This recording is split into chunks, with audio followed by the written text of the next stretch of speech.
নমস্কার, এডুইডেন্সে সবাইকে স্বাগত জানাই।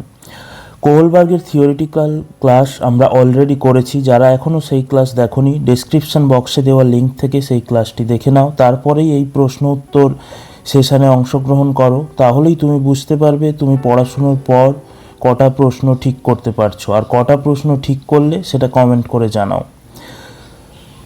এই সমস্ত ক্লাসের স্টাডি নোটস পেতে আমাদের হোয়াটসঅ্যাপ গ্রুপে জয়েন করে যাও। হোয়াটসঅ্যাপ গ্রুপের লিঙ্কও ডেসক্রিপশন বক্স থেকে পেয়ে যাবে। সাথে তোমরা এখানে জুড়ে থাকো, তাহলে WBSLST, CTET, WB TET, net, CDP এই সমস্ত বিষয়ের যাবতীয় আপডেট এবং ক্লাস আমরা এখানে করব। এবং কারো কোনো ডিমান্ড থাকলে, কোনো নির্দিষ্ট বিষয় বুঝতে না পারলে কমেন্ট করে জানাও, সেই বিষয় নিয়েও আমরা পরবর্তীতে আলোচনা করব। তো চলো আজকের গুরুত্বপূর্ণ 15টা প্রশ্ন শুরু করা যাক।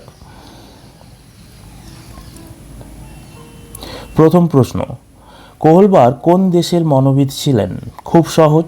কোহলবার্গ কোন দেশের মনোবিদ ছিলেন? Switzerland, Russia, America, Germany. কোনটা ঠিক? কোহলবার্গ কোন দেশের মনোবিদ ছিলেন? সঠিক উত্তর দেখে নিই। সঠিক উত্তর হলো আমেরিকা। কোহলবার্গ ছিলেন আমেরিকান মনোবিদ। 1958 সালে শিকাগো বিশ্ববিদ্যালয়ে নৈতিক বিকাশ নিয়ে গবেষণা করে তিনি ডক্টরেট অর্জন করেন।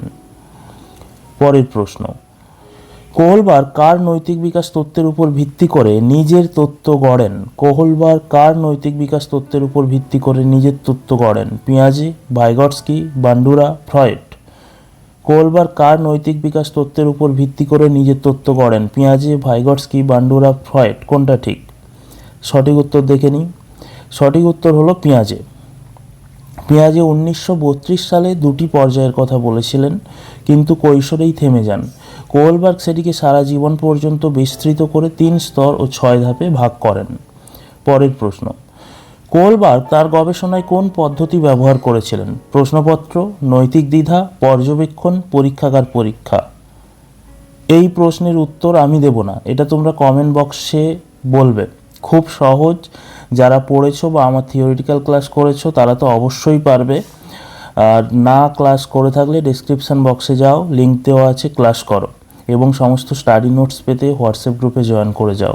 আর এই প্রশ্নের উত্তর আমি দেব না, তোমরা কমেন্ট করে জানাও কোনটা ঠিক। কোহলবার্গ তার গবেষণায় কোন পদ্ধতি ব্যবহার করেছিলেন? প্রশ্নপত্র, নৈতিক দ্বিধা, পর্যবেক্ষণ, পরীক্ষাগার পরীক্ষা। কোনটা ঠিক? কমেন্ট করে জানাও। পরের প্রশ্ন দেখে নেব আমরা। কোহলবার্গের গবেষণায় নমুনা হিসেবে কারা ছিলেন? কোহলবার্গের গবেষণায় নমুনা হিসেবে কারা ছিলেন? 72 জন ছেলে ও মেয়ে, 100 জন প্রাপ্তবয়স্ক, 72 জন ছেলে, 50 জন শিক্ষক। কোনটা ঠিক? দেখে নিই সঠিক উত্তর কি।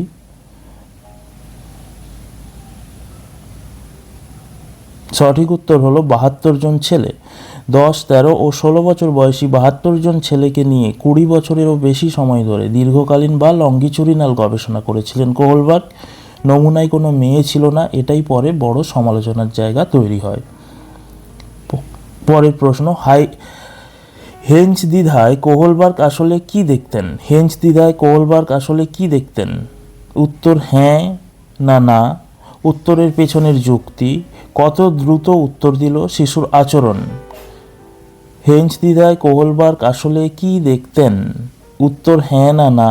উত্তরের পেছনের যুক্তি, কত দ্রুত উত্তর দিল, শিশুর আচরণ। কোনটা ঠিক? দেখে নিই সঠিক উত্তর। সঠিক উত্তর হলো উত্তরের পেছনের যুক্তি। এটাই তত্ত্বের মূল কথা। দুজন একই উত্তর দিতে পারে কিন্তু ভিন্ন স্তরে থাকতে পারে। কেন বলছো, কেন বলছে নির্দিষ্ট বিষয়টা, সেটাই স্তর নির্ধারণ করে। পরের প্রশ্ন দেখে নিই। কোহলবার্গ নৈতিক বিকাশকে কয়টি স্তর ও ধাপে ভাগ করেছেন? 2 স্তর 4 ধাপ, 3 স্তর 6 ধাপ, 4 স্তর 8 ধাপ, 3 স্তর 9 ধাপ। কোনটা ঠিক? দেখে নিই সঠিক উত্তর কি।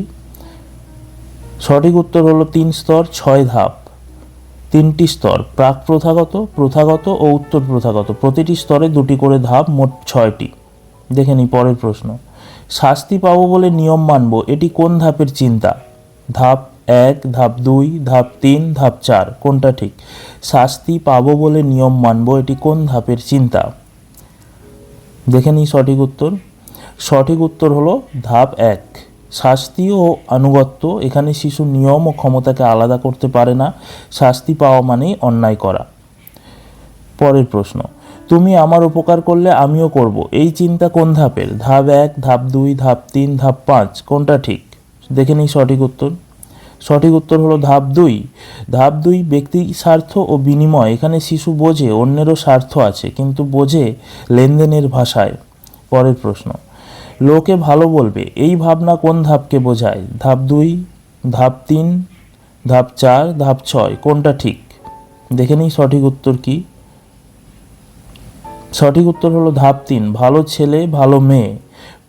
ধাপ 3-এ প্রথমবার উদ্দেশ্য গুরুত্ব পায়, ব্যক্তি ভাবে কাছের মানুষের চোখ দিয়ে পরিবার, বন্ধু, প্রতিবেশী এদের কাছ থেকে অ্যাপ্রিসিয়েশন পাবে, তাহলেই কিন্তু সেই জন্যই সে সেই কাজটা করবে, সেটাই তার নৈতিক বিকাশের হাতিয়ার। পরের প্রশ্ন, সবাই আইন ভাঙলে সমাজ টিকবে না, এটি কোন ধাপ? ধাপ 3, ধাপ 4, ধাপ 5, ধাপ 6, সবাই আইন ভাঙলে সমাজ টিকবে না, এটি কোন ধাপ? দেখে নিই সঠিক উত্তর কি। সঠিক উত্তর ধাপ 4, আইন ও শৃঙ্খলা। ধাপ 4-এর দৃষ্টি পরিবার ছাড়িয়ে গোটা সমাজে পৌঁছায়, আইন মানা ভয়ে নয়, ব্যবস্থা টিকিয়ে রাখার দায়িত্ববোধ থেকে। আচ্ছা, এই প্রশ্নগুলো যারা বুঝতে পারছো না, তার মানে তারা আমার থিওরিটিক্যাল ক্লাসটা দেখোনি। তোমরা মন দিয়ে দেখে নাও, তোমরা কিন্তু সব প্রশ্নগুলো বুঝতে পারবে, এবং এগুলো মনে রাখা অত্যন্ত জরুরি, এখান থেকে কিন্তু পরীক্ষায় প্রশ্ন আসবে। পরের প্রশ্ন, আইন মানুষের তৈরি চুক্তি, প্রয়োজনে বদলানো যায়, কোন ধাপ? ধাপ 4, ধাপ 5, ধাপ 6, ধাপ 3, আইন মানুষের তৈরি চুক্তি, প্রয়োজনে বদলানো যায়, কোন ধাপ? ধাপ 4, ধাপ 5, ধাপ 6, ধাপ 3, দেখে নিই সঠিক উত্তর কি। সঠিক উত্তর হলো ধাপ 5, সামাজিক চুক্তি।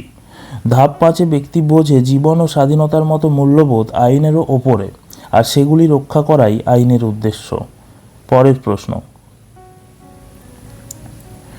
গান্ধী বা মার্টিন লুথার কিং কোন ধাপের উদাহরণ? ধাপ 4, ধাপ 5, ধাপ 6, ধাপ 3, এই ধরনের প্রশ্ন কিন্তু আসবে, তো তোমরা বলো কোন ধাপের উদাহরণ গান্ধী ও মার্টিন লুথার, যেই ধাপে সবাই পৌঁছতে পারে না? দেখে নিই সঠিক উত্তর কি। সঠিক উত্তর হচ্ছে ধাপ 6, সর্বজনীন নৈতিক নীতি। ধাপ 6-এ ব্যক্তি চলে নিজের বিবেক ও সর্বজনীন নীতি ধরে, এবং প্রয়োজনে শাস্তি মেনে নিয়েও অন্যায় আইন ভাঙে। পরের প্রশ্ন, কোহলবার্গের মতে অধিকাংশ প্রাপ্তবয়স্ক কোন স্তরে থেমে যান? প্রাক প্রথাগত, প্রথাগত স্তর, উত্তর প্রথাগত, সবাই ধাপ 6 পৌঁছন, কোনটা ঠিক? সঠিক উত্তর প্রথাগত স্তর। বেশিরভাগ মানুষ ধাপ 3 বা 4-এ থেমে যান।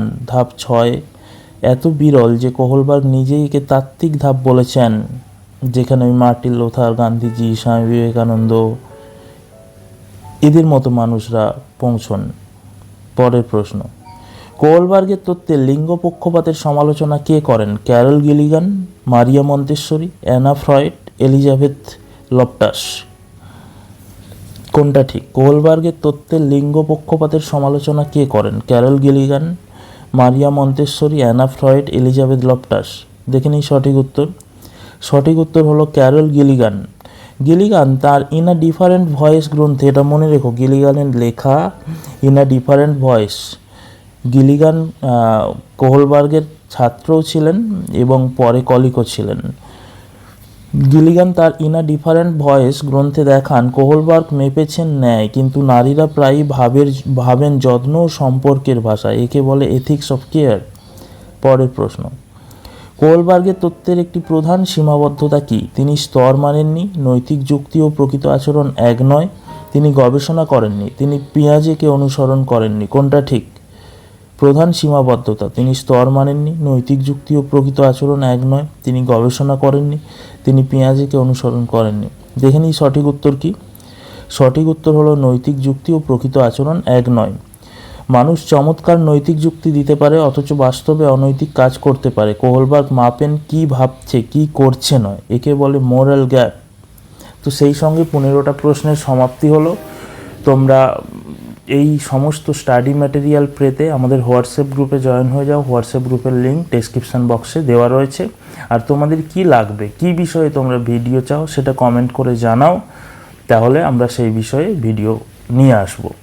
ধন্যবাদ।